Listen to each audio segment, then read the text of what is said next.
pensar. É proibido pensar. É proibido pensar.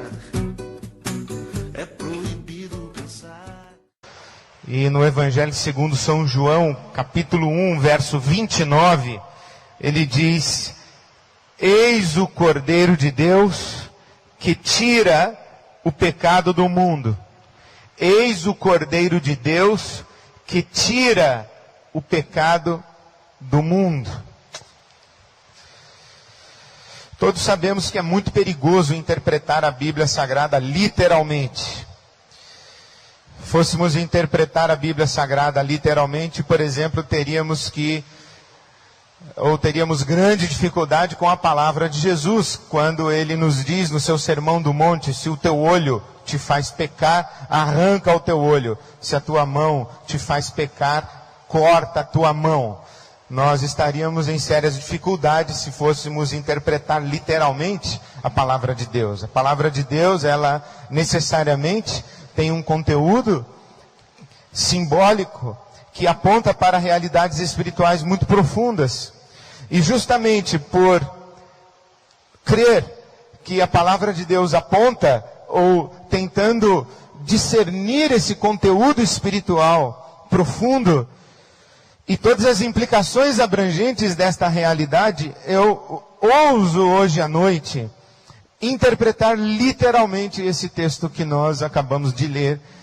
Eis o Cordeiro de Deus que tira o pecado do mundo, numa referência a Jesus de Nazaré, o Cristo, o Senhor Jesus.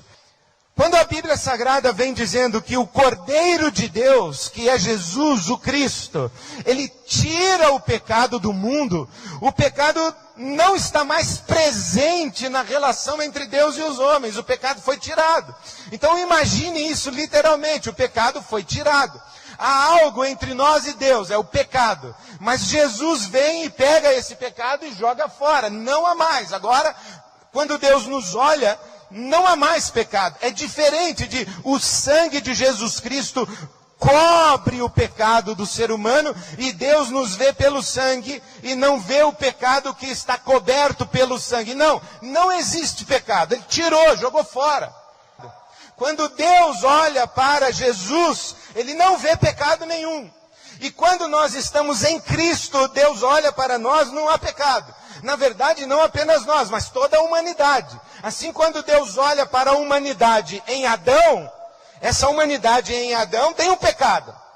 E essa realidade do pecado precisa ser coberta com sangue de animais. Mas quando vem Jesus, Ele tira o pecado do mundo.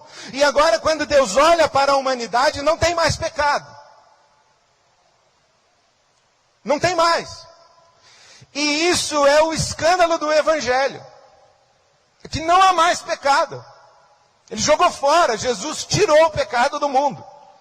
Isto é, o pecado não é mais um critério da relação entre Deus e os homens. Essa palavra passa a ser impronunciável. O pecado do ser humano. Jesus tirou o pecado e jogou fora. Quando alguém fala o pecado, Deus vai dizer assim: o que você está falando? Eu não estou entendendo. Do que é que você está falando? Isso não existe, eu não vejo. Mas o Senhor está tratando os homens pecadores desse jeito. Ele diz assim: mas que pecado é esse? Eu não estou vendo, não tem pecado. Entre mim e os homens não há nada no meio, só tem o meu filho. Não tem pecado. Isso é muito escandaloso, e se nós levarmos as últimas consequências dessa afirmação, nós precisamos ressignificar muita coisa. Por quê? Mas aí nós lemos isso aqui, que Jesus Cristo é o Cordeiro de Deus que tira o pecado do mundo. E isso é escandaloso. Quer ver como é escandaloso? Imagine que no céu tem uma mesa posta para o jantar. Uma mesa posta para o jantar. E ali tem um lugar separado. Pense assim numa pessoa odiosa, uma pessoa inescrupulosa. Uma pessoa assim, que eu vou parar de adjetivar. Pense nessa pessoa. Qual a pessoa mais assim que você conhece? Pense nela. Aceite sugestões. Alguém pode falar um nome? Verdade, eu não estou brincando. Fala o nome de uma pessoa assim, a última que você acha que vai estar no céu, que vai queimar no 5º pavimento do mármore do inferno.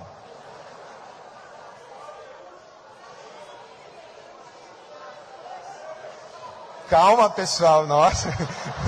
Que fúria! Que fúria! O melhorzinho que nós conseguimos de manhã foi Hitler.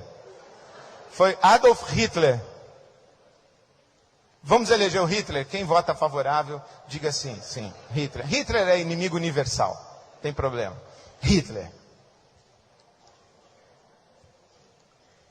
Judas. Herodes, que matou as criancinhas. Herodes. Vamos livrar do Hitler agora. Vamos ficar com Herodes. Matou as criancinhas. É hediondo. É desqualificado. Herodes. Então você chega no céu para jantar. Aí você vai, puxa uma cadeira, tem um prato, talheres, um guardanapo de linho branco, taças. E quando você puxa a cadeira, vem um anjo e fala, aí não, está reservado. Aí você fala, reservado para quem? Para Herodes. Como assim? O cara que matou as criancinhas em Jerusalém, em Belém, na Judéia, esse Herodes, e o anjo diz para você, sim, é esse Herodes.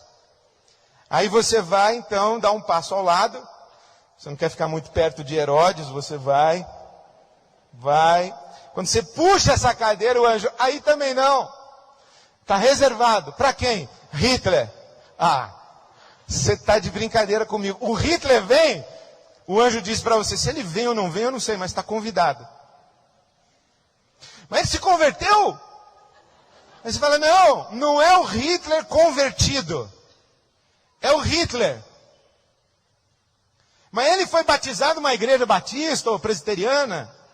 Não é o Hitler batizado numa igreja evangélica. É o Hitler. Mas ele teve então uma experiência secreta com o Espírito Santo, ele falou em línguas e só Deus ouviu, é isso? Falei, não é o Hitler batizado com o Espírito Santo, é o Hitler. É o Hitler. Mas e o pecado dele? Que pecado? Que pecado? Você diz, o pecado, você está ligado quem é o cara.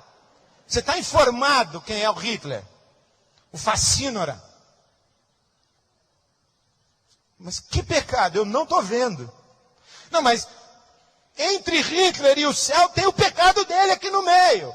Aí o anjo teria que abrir para você João capítulo 1, versículo 29 e falar, leia aqui comigo, cidadão. O Cordeiro de Deus tirou o pecado do mundo. Tirou.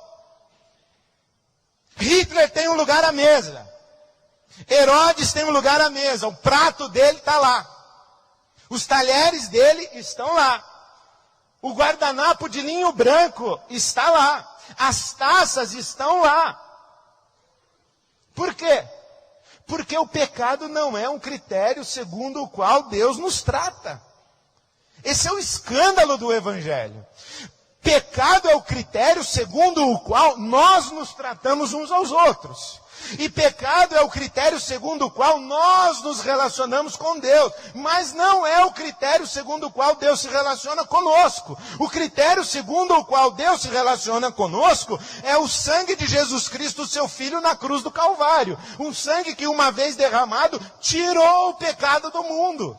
Por isso que eu disse que Hitler está convidado. Se ele vai ou não vai, eu não sei, mas a mesa dele está lá. E no fundo do meu coração, sabe o que eu acho? Que se o Hitler não for, o pai sai de casa e vai lá dizer assim, por que você não vem? Venha. O seu lugar está à mesa.